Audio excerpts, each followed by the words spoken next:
Hi friends ఇక్కడ Italian height బేస్ని అయితే fit చేసామండి. దీన్ని ఎలా ఫిట్టింగ్ చేయాలి ఏమనేది ఫుల్ వీడియో ఎండ్ వరకు చూడండి, క్లియర్గా అయితే అర్థమవుతుందండి. ఫ్రెండ్స్ బేషన్ అయితే చూసారు కదా, మనం పైప్ అయితే హైట్ ఉంది కట్ చేసుకొని మనకి ఎంత కావాలో అంత అయితే కట్ చేసుకొని మార్క్ అయితే పెట్టేసుకున్నాం అనమాట. తర్వాత సిమెంట్ అయితే వైట్ సిమెంట్ కలుపుకున్నాం, మార్క్ లోపల అయితే వేసుకున్నామండి. అలాగే లబ్బర్ ఉంది కదా, లబ్బర్ వచ్చేసి ఆ పైప్కు బేషన్కి మధ్యలో పెట్టాలన్నమాట. ఎందుకంటే వాటర్ లీకేజ్ అవ్వకుండా బాగా ఫిట్గా ఉంటుంది. అది లేకుండా అయితే వాటర్ లీకేజ్ అవుతుందండి. పెట్టేసాము, ఇంకా బేషన్ పెట్టేసి దాని పైకి అయితే ఎక్కాము. వెయిట్ పడితే అది కరెక్ట్గా చూసుకొని ఫిట్ చేసేసామండి. ఇక పైకి ఎక్కిన తర్వాత సిమెంట్ అయితే వచ్చింది కదా, సైడ్లలో సిమెంట్ మొత్తం నీట్గా తీసేసి ఫినిషింగ్ వర్క్ అయితే చేసామండి. చాలా సింపుల్ అండి బేషన్ అయితే కూర్చోబెట్టడం. చూసారు కదా ఫ్రెండ్స్, ఇదైతే ఫైనల్ అవుట్పుట్. ఇది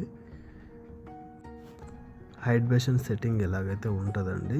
కింద వచ్చేసి మనం వైట్ సిమెంట్ కొంచెం ఎక్కువగా వేసుకోవాలండి, ఎందుకంటే ఫిట్టింగ్ బాగా ఉంటుంది అనమాట. చూసారు కదా ఫ్రెండ్స్,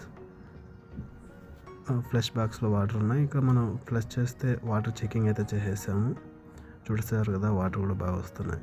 ఓకే ఫ్రెండ్స్, నా వీడియో కనుక మీకు నచ్చినట్టు తెలంగాణ మరిన్ని ప్లంబింగ్ అండ్ ఎలక్ట్రికల్ వీడియోస్ కోసం ప్లీజ్ నా యూట్యూబ్ ఛానల్ అయితే సబ్స్క్రైబ్ చేయండి.